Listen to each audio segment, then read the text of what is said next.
Welcome to the Salmon Runs YouTube. Enjoy the video.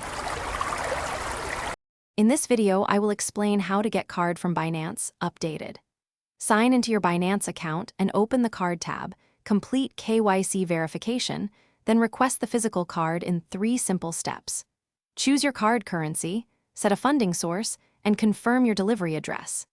Expect email updates and a tracking number once the card ships, and remember to enable 2-factor authentication for added security today. Check eligibility before applying and ensure your country supports Binance cards. Review any issuance or conversion fees and be aware of local tax rules that may apply. Link your card to a crypto wallet or fiat balance and set preferred spending currency to avoid extra conversion charges.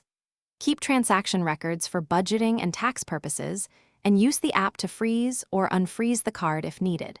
Check notifications regularly. If you are finding this video helpful, please subscribe and like.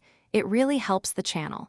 Bento box make meal prep easy with these leak-proof containers, a handy companion when you're managing crypto spending and receipts. Check the description for the link and other deals related to this video. Your support keeps these guides coming and helps me cover more tips and tricks. Thanks for watching. Now let's get back to the video. Activate your Binance card immediately after receiving it by following the app prompts to verify the last 4 digits. Set a secure PIN and consider enabling contactless limits to suit your spending habits. Understand daily and monthly spending limits and how to request limit increases through support. Store the cards safely, report lost or stolen cards via the app quickly, and monitor statements to spot unauthorized transactions early for peace of mind. Thanks for watching. Consider subscribing if we helped you.